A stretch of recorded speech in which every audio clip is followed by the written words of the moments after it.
നമസ്കാര സുഹൃത്തുക്കളെ, എന്റെ പേര് Ashwathy. Welcome to Harshitham edutech. പുതിയ SCERT 8ാം ക്ലാസ് സയൻസ് ചാപ്റ്റർ 15 പദാർത്ഥങ്ങളുടെ രസതന്ത്രം, കെമിസ്ട്രി ഇൻ ഡെയിലി ലൈഫുമായി ബന്ധപ്പെട്ട ഒരു ചാപ്റ്റർ ആണ്. പ്ലാസ്റ്റിക്കുകളെ പറ്റി, different types of plastic, thermoplastic, thermosetting plastic, glass, ഇവയെ പറ്റിയൊക്കെയാണ് ഈ ഒരു ചാപ്റ്ററിൽ ഡിസ്കസ് ചെയ്യുന്നത്. നമ്മുടെ ഡെയിലി ലൈഫുമായി ബന്ധപ്പെട്ട കാര്യങ്ങൾ. ഓക്കെ, സ്റ്റാർട്ട് ചെയ്താലോ? എന്താണ് പദാർത്ഥ രസതന്ത്രം? ഇവിടെ പദാർത്ഥങ്ങളുടെ രസതന്ത്രം എന്ന് പറയുന്നുണ്ട്. മെറ്റീരിയൽ കെമിസ്ട്രി എന്ന് ഇംഗ്ലീഷിൽ പറയും. അതായത് വിവിധ പദാർത്ഥങ്ങളെ മനുഷ്യന് പ്രയോജനകരമായ ഉൽപ്പന്നങ്ങളാക്കി മാറ്റാൻ സഹായിക്കുന്ന ശാസ്ത്രശാഖയ്ക്ക് പറയുന്ന പേരാണ് പദാർത്ഥ രസതന്ത്രം അഥവാ മെറ്റീരിയൽ കെമിസ്ട്രി. അപ്പൊ എന്താണ് മെറ്റീരിയൽ കെമിസ്ട്രി എന്ന് ചോദിച്ചാൽ, വിവിധ പദാർത്ഥങ്ങളെ മനുഷ്യന് പ്രയോജനകരമായ ഉൽപ്പന്നങ്ങളാക്കി മാറ്റാൻ സഹായിക്കുന്ന ശാസ്ത്രശാഖ. ഇവിടെ കാണുന്ന ഈ ഒരു ചിത്രത്തിൽ കാണിച്ചിരിക്കുന്ന പദാർത്ഥങ്ങളെല്ലാം അല്ലെങ്കിൽ ഉൽപ്പന്നങ്ങളെല്ലാം ഉണ്ടാക്കിയിരിക്കുന്നത് മനുഷ്യന്റെ ഓരോ ആവശ്യങ്ങൾ നിറവേറ്റാൻ വേണ്ടിയിട്ടല്ലേ. അപ്പോ വിവിധ പദാർത്ഥങ്ങളെ മനുഷ്യന് പ്രയോജനകരമായ ഉൽപ്പന്നങ്ങളാക്കി മാറ്റാൻ സഹായിക്കുന്ന ശാസ്ത്രശാഖയ്ക്ക് പറയുന്ന പേരെന്തുവാ? പദാർത്ഥ രസതന്ത്രം. പദാർത്ഥ രസതന്ത്രം. പ്രകൃതിജന്യ പദാർത്ഥങ്ങൾ കൊണ്ടുണ്ടാക്കിയ സാധനങ്ങൾ നമ്മൾ ഉപയോഗിക്കുന്നു. ഈ ചിത്രത്തിൽ കാണിച്ചിരിക്കുന്നത് ഏതൊക്കെയാണ് എന്നാണ് ചോദിച്ചിരിക്കുന്നത്. ഇവിടെ വാതില് മരം കൊണ്ടല്ലേ ഉണ്ടാക്കിയിരിക്കുന്നത്. അതുപോലെ കസേര തടി കൊണ്ടാണ് ഉണ്ടാക്കിയിരിക്കുന്നത്. അതുപോലെ കയറ് ചണം പിരിച്ചൊക്കെ ഉണ്ടാക്കിയിരിക്കുന്നു. പ്ലാസ്റ്റിക് കയറുണ്ട്. ഇത് പ്ലാസ്റ്റിക് കയർ എന്ന് പറഞ്ഞാൽ മനുഷ്യനിർമ്മിതമാണ്. മനുഷ്യനിർമ്മിത പദാർത്ഥങ്ങൾ കൊണ്ടുണ്ടാക്കി. ഫോർ എക്സാമ്പിൾ ഭരണി ഗ്ലാസ് കൊണ്ട് ഉണ്ടാക്കിയതാണ്. അതൊക്കെ മനുഷ്യനിർമ്മിതമായ സാധനങ്ങൾ കൊണ്ട് ഉണ്ടാക്കിയിരിക്കുന്നതാണ്. അപ്പോ ഇവിടെ മെറ്റീരിയൽ കെമിസ്ട്രി അഥവാ പദാർത്ഥ രസതന്ത്രത്തിന്റെ ഡെഫിനേഷൻ ഇവിടെ കൊടുത്തിട്ടുണ്ട്. ഓക്കെ, ഞാൻ പറഞ്ഞ ഡെഫിനേഷൻ തന്നെ ഇവിടെ കൊടുത്തിട്ടുണ്ട്. ഇനി ഓരോരോ പദാർത്ഥങ്ങളായിട്ട് നോക്കിയാലോ. ഗ്ലാസ് എന്ന് പറയുന്നത് നമ്മൾ നിത്യജീവിതത്തിൽ ഉപയോഗിക്കുന്ന ഒരു സാധനമാണ് ഗ്ലാസ് ഒരു മനുഷ്യനിർമ്മിത പദാർത്ഥമാണ്. മനുഷ്യനിർമ്മിതം അല്ലെങ്കിൽ ആർട്ടിഫിഷ്യൽ ആയിട്ടുള്ള ഒരു പദാർത്ഥമാണ് ഗ്ലാസ് കൊണ്ട് നിർമ്മിക്കുന്ന പല വസ്തുക്കൾ നമ്മൾ ഉപയോഗിക്കുന്നുണ്ടല്ലോ. കണ്ണാടി, അതുപോലെ ബീക്കർ, പ്രിസം, ലെൻസ്, ചില്ലുകൊണ്ടുള്ള ജാർ, ഇതൊക്കെ നമ്മുടെ ഡെയിലി ലൈഫിൽ ഉപയോഗിക്കുന്ന സാധനങ്ങളാണ്. ഇത് ഇവിടെ കാണിച്ചിട്ടുണ്ട്. ജാറുണ്ട്, ചില്ലുകൊണ്ടുള്ള ജാറ്, പ്രിസം, കണ്ണാടി, ബീക്കർ, അതുപോലെ ജനലിലെ വിൻഡോ, മുഖം നോക്കുന്ന കണ്ണാടി, ലെൻസ്, ഇവയൊക്കെ ഗ്ലാസ് കൊണ്ടുണ്ടാക്കിയിരിക്കുന്നതല്ലേ. അപ്പോ അവിചാരിതമായി കണ്ടെത്തിയ സുതാര്യ വസ്തുവാണ് ഗ്ലാസ് എങ്ങനെയാണ് കണ്ടെത്തിയത്? അതിന്റെ ഒരു ഹിസ്റ്ററിയാണ് ഇവിടെ കൊടുത്തിരിക്കുന്നത്. ഒന്ന് വായിച്ചു നോക്കിയാലോ. പുരാതന നാഗരികരായ ഫിനീഷ്യൻ നാവികർ അലക്കുകാരം നിറച്ച കപ്പലിൽ യാത്ര ചെയ്യുകയായിരുന്നു. അലക്കുകാരം എന്നാൽ വാഷിംഗ് സോഡ. നദിയുടെ തീരത്തെ മണലിൽ തീ കൂട്ടി ഭക്ഷണം ചെയ്യേണ്ടി വന്നു. അടുപ്പ് കൂട്ടാൻ കല്ല് കിട്ടാതെ വന്നപ്പോൾ കപ്പലിൽ ഇരുന്ന അലക്കുകാരത്തിന്റെ രാസനാമമാണ് സോഡിയം കാർബണേറ്റ്. അലക്കുകാരൻ എന്ന വാഷിംഗ് സോഡ, സോഡിയം കാർബണേറ്റ്. അപ്പക്കാരമാണെങ്കിൽ സോഡിയം ബൈകാർബണേറ്റ് ആണ്, അത് ബേക്കിംഗ് സോഡയാണ്. അപ്പൊ ഈ അലക്കുകാരത്തിന്റെ കട്ടകൾ ഉപയോഗിച്ച് അവർ തീ കൂട്ടി. അപ്പൊ അടുപ്പിൽ നിന്നും സുതാര്യമായ കട്ടിയുള്ള ഒരു ദ്രാവകം ഒഴുകി വന്നതായി കണ്ടു. അതായിരുന്നു ഗ്ലാസ്. എന്ത് ചൂടാക്കിയപ്പോഴാണ്? സോഡിയം കാർബണേറ്റ് അഥവാ അലക്കുകാരം ചൂടാക്കിയപ്പോൾ ആണ് സുതാര്യമായ കട്ടിയുള്ള ഒരു ദ്രാവകം ഒഴുകി വന്നത്. അതാണ് ഗ്ലാസ്. ഫിനീഷ്യക്കാർ ഇതിന് നിറങ്ങൾ നൽകി മറ്റു സ്ഥലങ്ങളിലേക്ക് വിൽപ്പന നടത്തിയെന്നും പറയപ്പെടുന്നു. കഥ സത്യമായാലും ഇല്ലെങ്കിലും മണലിലടങ്ങിയ സിലിക്കൺ ഡയോക്സൈഡ് ഉയർന്ന താപനിലയിൽ ലോഹ ലവണവുമായി രാസപ്രവർത്തനത്തിൽ ഏർപ്പെട്ടാണ് ഗ്ലാസ് ഉണ്ടാകുന്നത് എന്ന് മനസ്സിലാക്കുക. ആ ഒരു പോയിന്റ് നിങ്ങൾ മനസ്സിലാക്കുക. എങ്ങനെയാണ് ഗ്ലാസ് ഉണ്ടാകുന്നത്? മണലിൽ അടങ്ങിയ സിലിക്കൺ ഡയോക്സൈഡ് ഉയർന്ന താപനിലയിൽ ലോഹലവണങ്ങളുമായി രാസപ്രവർത്തനത്തിൽ ഏർപ്പെട്ടാണ് ഗ്ലാസ് ഉണ്ടാകുന്നത്. എല്ലാ ഗ്ലാസ്സിലും അടങ്ങിയിരിക്കുന്ന പൊതുഘടകം ഏതാണെന്ന് ചോദിച്ചാൽ സിലിക്കയാണ് എല്ലാ ഗ്ലാസ്സിലും അടങ്ങിയിരിക്കുന്ന പൊതുഘടകം. ഡിഫറെന്റ് ടൈപ്സ് ഗ്ലാസ് ഉണ്ട്. ഈ കാണുന്ന ഓരോ പദാർത്ഥവും ഉണ്ടാക്കിയിരിക്കുന്നത് ഓരോ ടൈപ്പ് ഗ്ലാസ്സുകളാണ്. ഇപ്പോൾ ഡിഫറെന്റ് ടൈപ്സ് ഗ്ലാസ്സുകൾ ഏതൊക്കെയാണെന്ന് നോക്കിയാലോ. ഈ ഒരു ടേബിൾ നിങ്ങൾ നോക്കിയാൽ മതി. ഏതൊക്കെയാണ് ഡിഫറെന്റ് ടൈപ്പ് ഗ്ലാസ്? ഒന്ന് സോഡ ലൈം ഗ്ലാസ് അല്ലെങ്കിൽ സോഫ്റ്റ് ഗ്ലാസ് എന്ന് പറയും. രണ്ടാമത്തത് ബോറോസിലിക്കേറ്റ് ഗ്ലാസ്. മൂന്നാമത്തത് ഫ്ലിന്റ് ഗ്ലാസ് അല്ലെങ്കിൽ ഒപ്റ്റിക്കൽ ഗ്ലാസ് എന്ന് പറയും. ഈ ഓരോന്നിന്റെയും ഉപയോഗവും ഇതിൽ അടങ്ങിയിരിക്കുന്ന പ്രധാന ഘടകവും ഒന്ന് നോക്കിയാലോ. സോഡ ലൈം ഗ്ലാസ് അഥവാ സോഫ്റ്റ് ഗ്ലാസ് എവിടെയൊക്കെ ഉപയോഗിക്കുന്നു? കണ്ണാടി, ജനൽ ഗ്ലാസ്, ബോട്ടിലുകൾ എന്നിവ നിർമ്മിക്കാൻ സോഡ ലൈം ഗ്ലാസ് അല്ലെങ്കിൽ സോഫ്റ്റ് ഗ്ലാസ് ആണ് ഉപയോഗിക്കുന്നത്. ഇതിലെ പ്രധാന ഘടകങ്ങൾ ഏതൊക്കെ? Silica, sodium oxide, calcium oxide. Silica എല്ലാത്തിലും ഉണ്ട്. അതാ ഞാൻ പറഞ്ഞത്, എല്ലാ ഗ്ലാസ്സിലും അടങ്ങിയിരിക്കുന്ന പൊതു ഘടകം ഏതാണ് എന്ന് ചോദിച്ചാൽ സിലിക്കയാണെന്ന് മനസ്സിലാക്കുക. ഇനി ബോറോസിലിക്കേറ്റ് എവിടെയാ ഉപയോഗിക്കുന്നത്? ലബോറട്ടറി ഉപകരണങ്ങൾ നിർമ്മിക്കാൻ ബോറോസിലിക്കേറ്റ് ഗ്ലാസ് ആണ് ഉപയോഗിക്കുന്നത്. ഇവിടെ കാണിച്ചിരിക്കുന്ന ലബോറട്ടറി ഉപകരണങ്ങൾ കണ്ടോ? ബീക്കർ, അതുപോലത്തെ ടെസ്റ്റ് ട്യൂബ് ഒക്കെ നിർമ്മിക്കാൻ വേണ്ടിയിട്ട്. പാചക പാത്രങ്ങൾ നിർമ്മിക്കാൻ ബോറോസിലിക്കേറ്റ് ഗ്ലാസ് ആണ് ഉപയോഗിക്കുന്നത്. ഈ ബോറോസിലിക്കേറ്റിന്റെ പ്രധാന ഘടകങ്ങൾ ഏതൊക്കെയാണ്? സിലിക്കയുണ്ട്, ബോറോ എന്ന് പറയുമ്പോൾ ബോറോൺ ട്രൈ ഓക്സൈഡ് ആണ്. Boron try oxide. Flint glass അല്ലെങ്കിൽ ഒപ്റ്റിക്കൽ ഗ്ലാസ് എവിടെയൊക്കെയാണ് ഉപയോഗിക്കുന്നത്? ലെൻസ്, പ്രിസം തുടങ്ങിയവയുടെ നിർമ്മാണം. അത് PSC 1 മാർക്ക് ചോദ്യമാണ്. ലെൻസ്, പ്രിസം തുടങ്ങിയവയുടെ നിർമ്മാണത്തിന് ഉപയോഗിക്കുന്ന ഗ്ലാസ് ഏത്? ഫ്ലിന്റ് ഗ്ലാസ് അല്ലെങ്കിൽ ഒപ്റ്റിക്കൽ ഗ്ലാസ്. ഇതിലെ പ്രധാന ഘടകങ്ങൾ ഏതൊക്കെയാണ്? സിലിക്കയുണ്ട്, ലെഡ് ഓക്സൈഡ് ഉണ്ട്, അതുപോലെ സോഡിയം ഓക്സൈഡും ഉണ്ട്. Sodium oxide. ഓക്കെ, അപ്പൊ എല്ലാ ക്ലാസ്സിലും അടങ്ങിയിരിക്കുന്ന പൊതു ഘടകം ഏതാണെന്ന് ചോദിച്ചാൽ ഏതാന്ന് പറയണം? സിലിക്കയാണ്. ഗ്ലാസിന്റെ പൊതു സ്വഭാവങ്ങൾ എന്തൊക്കെയാ? ഗ്ലാസുകളുടെ പൊതു സ്വഭാവം: ഒന്ന് സുതാര്യത, ദാറ്റ് ഈസ് പ്രകാശത്തിനെ കടത്തിവിടും. രണ്ടാമത്തത് എളുപ്പത്തിൽ പൊട്ടിപ്പോകും. ഗ്ലാസിന്റെ എന്തെങ്കിലും സാധനം ആണെങ്കിൽ കയ്യിൽ നിന്ന് തറയെ വീണാൽ മതി, അപ്പൊ പൊട്ടിപ്പോകും, പൊട്ടിപ്പോകും, എളുപ്പത്തിൽ പൊട്ടിപ്പോകും. അജൈവ സ്വഭാവമാണ്. ലയിക്കുവോ? മണ്ണിലേക്കുവോ? ഇല്ല, അജൈവ സ്വഭാവമാണ്. നിർമ്മാണ പ്രക്രിയയിൽ വിവിധ രാസവസ്തുക്കൾ ചേർന്നാണ് ഈ ഗ്ലാസിന് നിറങ്ങൾ നൽകുന്നത്. പച്ച, നീല, ചുവപ്പ്, മഞ്ഞ എന്നൊക്കെ പറഞ്ഞ ഒരുപാട് ഗ്ലാസിന്റെ നിറങ്ങൾ കണ്ടിട്ടില്ലേ? അപ്പൊ ഗ്ലാസിന് നിറങ്ങൾ നൽകാൻ ചേർക്കുന്ന രാസവസ്തുക്കളാണ് ഇവിടെ തന്നിരിക്കുന്നത്. ഈ രാസവസ്തുക്കൾ എന്ത് നിറമാണ് ഗ്ലാസിന് കൊടുക്കുന്നത്? ഈ ഒരു ടേബിൾ നിങ്ങൾ നോക്കി വെച്ചോളൂ, വളരെ ഇമ്പോർട്ടന്റ്. കാഡ്മിയം സൾഫൈഡ് ചേർത്താൽ ഗ്ലാസിന് മഞ്ഞ നിറം ലഭിക്കും. ഗോൾഡ് ക്ലോറൈഡ് ചേർത്താൽ റൂബി റെഡ് ആണ് ലഭിക്കുന്നത്. ക്രോമിയം ഓക്സൈഡ് ചേർത്താൽ പച്ച നിറം ലഭിക്കുന്നു. കൊബാൾട്ട് ഓക്സൈഡ് ചേർത്താൽ ഗ്ലാസിന് നീല നിറം ലഭിക്കുന്നു. ഓക്കെ, കിട്ടിയല്ലോ. ഇനി നമുക്ക് പോളിമറിലേക്ക് വരാം. പോളിമർ പറയുമ്പോ ഇദ്ദേഹത്തിന്റെ പേരൊന്ന് ഓർക്കണേ, ഹെർമൻ സ്റ്റോഡിഞ്ചർ. ഇദ്ദേഹമാണ് പോളിമർ കെമിസ്ട്രിയുടെ പിതാവ്. അപ്പൊ പോളിമർ കെമിസ്ട്രിയുടെ പിതാവ് എന്നറിയപ്പെടുന്നത് ആരാണ്? ഹെർമൻ സ്റ്റോഡിഞ്ചർ. എന്താണ് പോളിമറൈസേഷൻ എന്നാൽ ചെറിയ തന്മാത്രകളെ ഒരുമിച്ച് വെച്ച് വലിയ തന്മാത്ര ഉണ്ടാക്കുക. അപ്പൊ ചെറിയ തന്മാത്രകൾ ഉന്നത മർദ്ദത്തിലും താപനിലയിലും സംയോജിപ്പിച്ച് വലിയ തന്മാത്രകളാക്കി മാറ്റുന്ന പ്രവർത്തനത്തെ വിളിക്കുന്ന പേരാണ് പോളിമറൈസേഷൻ. അപ്പൊ പോളിമറൈസേഷനിൽ ഉപയോഗിക്കുന്ന ചെറിയ തന്മാത്രകളെ വിളിക്കുന്ന പേരെന്തുവാ? മോണോമറുകൾ എന്നാണ് വിളിക്കുന്നത്. മോണോമറുകൾ. അപ്പൊ പോളിമറൈസേഷൻ പ്രക്രിയ വഴി രൂപപ്പെടുന്ന വലിയ തന്മാത്രകളെ വിളിക്കുന്ന പേരെന്താണ് എന്ന് ചോദിച്ചാൽ പോളിമറുകൾ. അപ്പൊ ചെറിയ തന്മാത്രകളായ മോണോമറുകളെ ഉന്നത മർദ്ദത്തിലും താപനിലയിലും സംയോജിപ്പിച്ചാണ് വലിയ തന്മാത്രകളായ പോളിമറുകൾ ഉണ്ടാക്കുന്നത്. ഈ ഒരു പ്രോസസ്സിന് വിളിക്കുന്ന പേരാണ് പോളിമറൈസേഷൻ. പോളിമറുകളെ പറ്റി പഠിക്കുന്ന രസതന്ത്ര ശാഖയ്ക്ക് പറയുന്ന പേരാണ് പോളിമർ കെമിസ്ട്രി. അപ്പൊ പോളിമറുകളെ പറ്റി പഠിക്കുന്ന രസതന്ത്ര ശാഖയ്ക്ക് പറയുന്ന പേരെന്താ? Polymer chemistry. പോളിമർ കെമിസ്ട്രിയുടെ പിതാവ് എന്നറിയപ്പെടുന്നത് ആരാണ്? ഹെർമൻ സ്റ്റോഡിഞ്ചർ. പോളിമറുകൾക്ക് ഉദാഹരണം എന്തെല്ലാം? പ്ലാസ്റ്റിക് എന്ന് പൊതുവായി അറിയപ്പെടുന്ന polythene, PVC, rubber, fibre, plastic ഇവയൊക്കെ പോളിമറുകൾക്ക് ഉദാഹരണമാണ്. ആദ്യത്തെ കൃത്രിമ പോളിമർ ഏതാണ്? PSC 1 മാർക്ക് ചോദ്യം. ബേക്ക്ലൈറ്റ് ആണ് ആദ്യത്തെ കൃത്രിമ പോളിമർ. ഓക്കെ, ഇനി പോളിമറുകളുടെ തന്മാത്ര ഭാരത്തെ കുറിച്ചാണ് നോക്കാൻ പോകുന്നത്.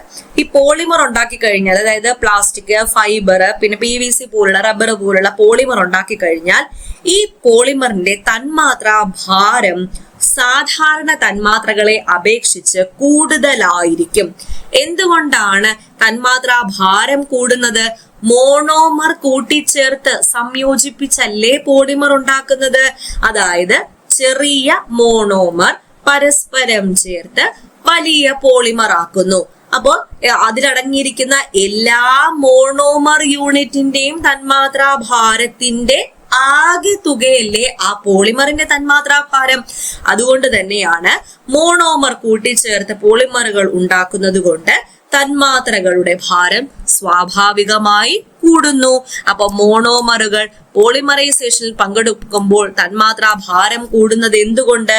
പോളിമറൈസേഷൻ എന്നാൽ ചെറുതായ മോണോമർ പരസ്പരം ചേർന്ന വലിയ പോളിമർ രൂപപ്പെടുന്ന പ്രക്രിയയാണ്. അതുകൊണ്ട് മോണോമറുകൾ കൂടിച്ചേർന്ന പോളിമറുകൾ ഉണ്ടാകുമ്പോൾ തന്മാത്രകളുടെ ഭാരം സ്വാഭാവികമായി കൂടുന്നു. ഒറ്റ യൂണിറ്റ് ആണ് മോണോമർ.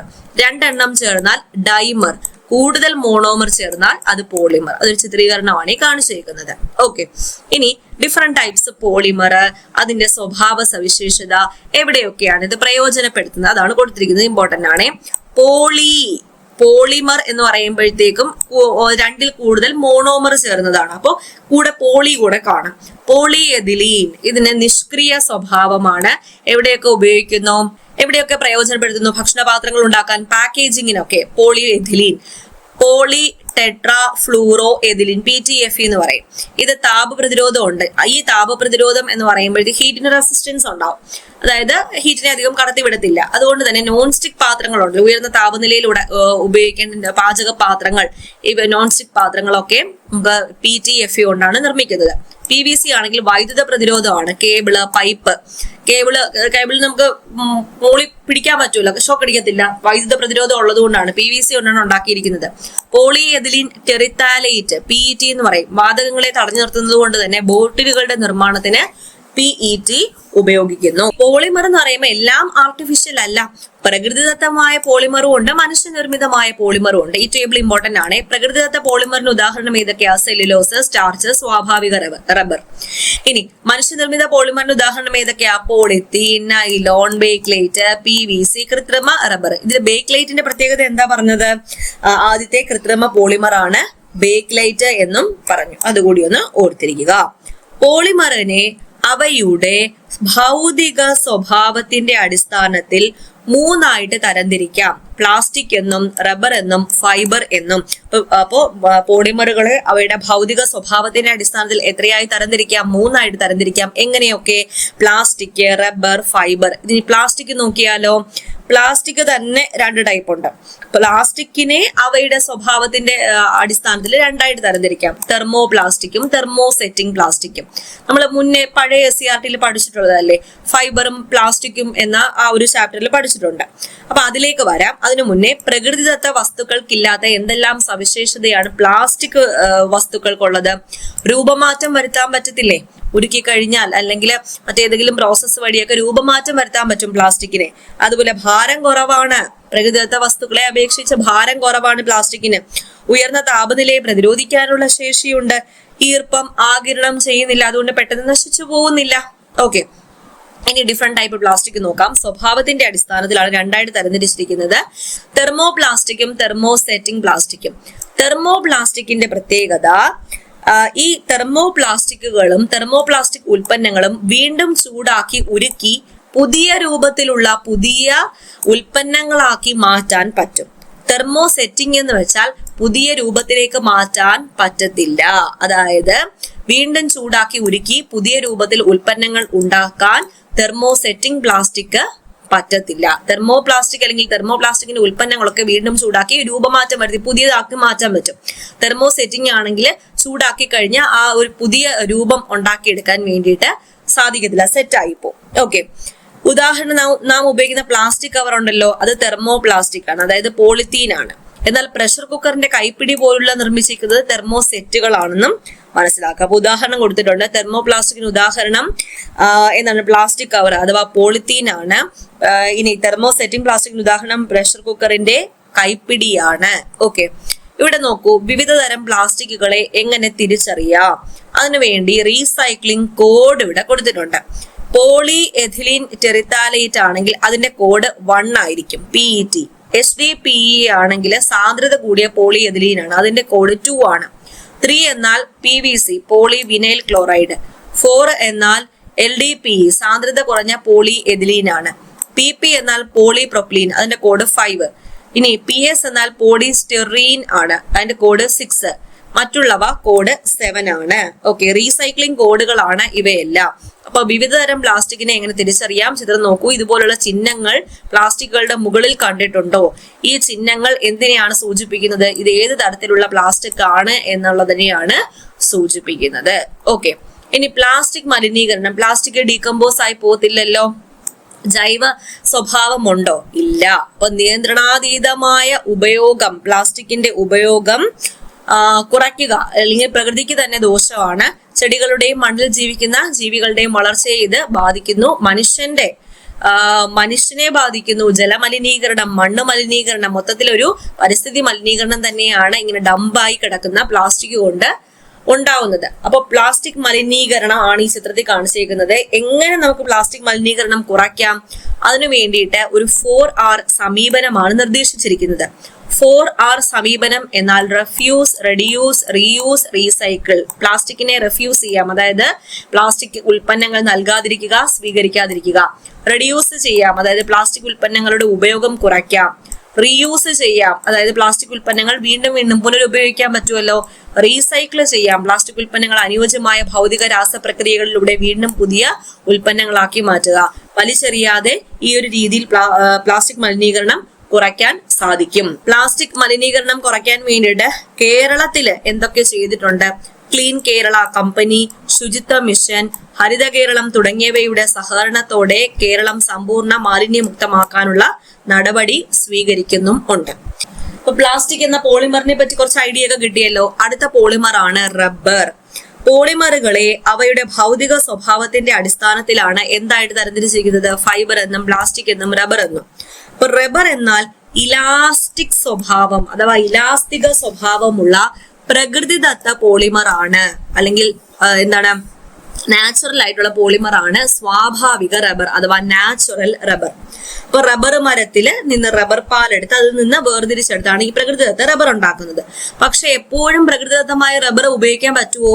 ഇല്ല. നമുക്ക് ആവശ്യമായ അളവില് പാലൊക്കെ കിട്ടിയാലല്ലേ, റബ്ബർ പാലൊക്കെ കിട്ടിയാലേ ആ ഒരു രീതിയിൽ റബ്ബർ ഷീറ്റ് ഒക്കെ അടിക്കാൻ പറ്റത്തുള്ളൂ. പക്ഷെ ആവശ്യകത കൂടുമ്പോഴോ പ്രകൃതിദത്ത റബ്ബർ മാത്രം കൊണ്ട് ഇപ്പൊ മതിയാവോ? ഇല്ല. അപ്പൊ കൃത്രിമ റബ്ബർ ഉണ്ടാക്കേണ്ടതായിട്ട് വന്നു. കൃത്രിമ റബ്ബർ നിർമ്മിക്കാൻ ആവശ്യം കൂടിയപ്പോൾ കാരണമായി.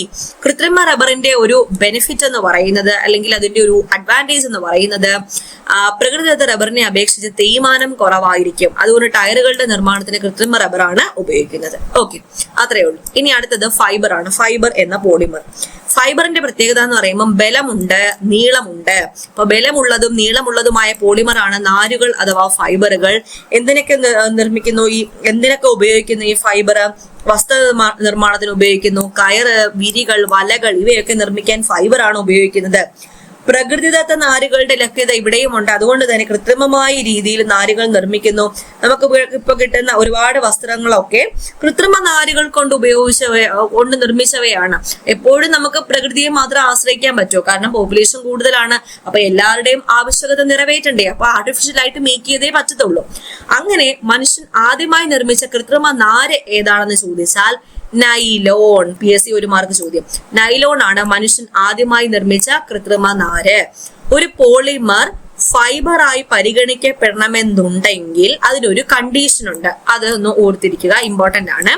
ഒരു പോളിമർ ഫൈബറായി പരിഗണിക്കപ്പെടണമെന്നുണ്ടെങ്കിൽ അതിന്റെ നീളം വ്യാസത്തെക്കാൾ 100 മടങ്ങെങ്കിലും കൂടുതലായിരിക്കണം. നീളം, ലെങ്ത്, വ്യാസം എന്നാൽ ഡയമീറ്റർ. അപ്പൊ നീളം വ്യാസത്തെക്കാൾ 100 മടങ്ങെങ്കിലും കൂടുതലായാൽ മാത്രമേ ഒരു പോളിമറിനെ ഫൈബറായി പരിഗണിക്കാൻ പറ്റൂ. ഓക്കെ, ഇനി നാരിന്റെ സവിശേഷതയാണ് ഇവിടെ കൊടുത്തിരിക്കുന്നത്. പ്രകൃതിദത്ത നാരുകളുടെയും കൃത്രിമ നാരുകളുടെയും സവിശേഷതകളെ അടിസ്ഥാനമാക്കിയുള്ള പട്ടിക. വായു സഞ്ചാരം പ്രകൃതിദത്ത നാരിന് കൂടുതലാണ്, മനുഷ്യനിർമ്മിത നാരിന് കുറവാണ്. ജലം ആഗിരണം ചെയ്യാനുള്ള കുറവ് പ്രകൃതിദത്ത നാരിന് കൂടുതലാണ്, മനുഷ്യനിർമ്മിത നാരിന് കുറവാണ്. ഈടുനിൽപ്പ് പ്രകൃതിദത്ത നാരിന് കുറവായിരിക്കും, മനുഷ്യനിർമ്മിത നാരാണെങ്കിൽ കൂടുതലായിരിക്കും. ഭാരം പ്രകൃതിദത്ത നാരാണെങ്കിൽ കൂടുതലായിരിക്കും, മനുഷ്യനിർമ്മിതമാണെങ്കിൽ കുറവായിരിക്കും. ഈ ഒരു കമ്പാരിസൺ ഒന്ന് നോക്കുക. അപ്പൊ പ്രകൃതിദത്ത നാരുകൾക്കും കൃത്രിമ നാരുകൾക്കും ധാരാളം പരിമിതിയുണ്ട്. ഈ പരിമിതി മറികടക്കാൻ കൃത്രിമ നാരുകളോടൊപ്പം പ്രകൃതിദത്ത നാരുകളും കൂട്ടിച്ചേർത്ത് ഉപയോഗിക്കുന്നുണ്ട്. അങ്ങനെയും ചെയ്യാറുണ്ട്. ഇനി നാരുകളുടെ ഉപയോഗങ്ങളാണ് കൊടുത്തിരിക്കുന്നത്. മണ്ണൊലിപ്പ് തടയാനും കൃഷിക്കുള്ള ഭൂവസ്ത്ര നിർമ്മാണത്തിനും ഉപയോഗിക്കുന്നു. നൈലോൺ നാരുകളാണ് മീൻപിടുത്ത വല ഉണ്ടാക്കാൻ ഉപയോഗിക്കുന്നത്. അപ്പൊ മണ്ണൊലിപ്പ് തടയാനും കൃഷിക്കുള്ള ഭൂവസ്ത്ര നിർമ്മാണത്തിനും ഉപയോഗിക്കുന്നു. നൈലോൺ നാരുകളാണ് മീൻപിടുത്ത വല ഉണ്ടാക്കാൻ ഉപയോഗിക്കുന്നത്. പേപ്പർ, കാർഡ്ബോർഡ് തുടങ്ങിയവ ഉണ്ടാക്കാൻ വേണ്ടി ഉപയോഗിക്കുന്ന നാരുകൾ, കയറ്, ചരട്, ബ്രഷുകൾ ഇവ നിർമ്മിക്കാനൊക്കെ നാരുകൾ ഉപയോഗിക്കുന്നുണ്ട്. ഇനി ഇവിടെ ഒരു ടേബിൾ തന്നിട്ടുണ്ട്. സ്വഭാവവും ഏത് പോളിമർ ആണ് ഉപയോഗിക്കുന്നത്. പോളിമർ എന്ന് പറയുമ്പോഴത്തേക്കും സ്വഭാവത്തിന്റെ അടിസ്ഥാനത്തിൽ 3ആയി തരംതിരിക്കാം: പ്ലാസ്റ്റിക്, ഫൈബർ, റബ്ബർ. ഏതാണ് ഉപയോഗിക്കുന്നത് നോക്കാം. ബലമുള്ള നൂലുകൾ നിർമ്മിക്കാൻ അനുയോജ്യമായ പോളിമർ ഏതാണ്? ഫൈബേഴ്സ് ആണ്. വിവിധ രൂപത്തിൽ വാർത്തെടുക്കാൻ കഴിയുന്ന പോളിമർ ഏതാണ്? പ്ലാസ്റ്റിക്. ഇലാസ്തിക സ്വഭാവമുള്ള പോളിമർ ഏതാ? റബ്ബർ ആണ്. ഓക്കെ, അപ്പൊ ഇത്രയേ ഉള്ളൂ ഈ ഒരു ചാപ്റ്റർ. സിമ്പിൾ അല്ലേ? നിങ്ങൾ പഠിച്ചു പോയ ആ ഒരു രീതി നോക്ക്. നമ്മൾ സിമ്പിൾ ആയിട്ട് ആ ഒരു ചാപ്റ്റർ ഒന്ന് തീർത്തു. അപ്പൊ വിലയിരുത്താൻ കുറച്ച് ചോദ്യങ്ങൾ നോക്കിയാലോ. ചോദ്യം ഇതാണ്: താഴെ തന്നിരിക്കുന്നതിൽ മനുഷ്യനിർമ്മിത പദാർത്ഥം കൊണ്ട് നിർമ്മിച്ച വസ്തു ഏത്? മനുഷ്യനിർമ്മിത പദാർത്ഥം കൊണ്ട് നിർമ്മിച്ച വസ്തു ഏതാ? ഗ്ലാസ് ടെസ്റ്റ് ട്യൂബ് ആണ്. അടുത്തത് തന്നിരിക്കുന്നവയിൽ പോളിമർ അല്ലാത്തത് ഏതാ? ബേക്ക്ലൈറ്റ് ആണോ, PVC ആണോ, റബ്ബർ ആണോ, കോപ്പർ ആണോ? കോപ്പർ ആണ്. ഓക്കെ, അപ്പോൾ ഇത്രയേ ഉള്ളൂ ഈ ഒരു ചാപ്റ്റർ. മനസ്സിലായി എന്ന് വിചാരിക്കുന്നു. ഈസി ആയിട്ടുള്ള ചാപ്റ്റർ ആണ്. അപ്പൊ അടുത്ത ക്ലാസ്സിൽ വീണ്ടും കാണാം. Thank you.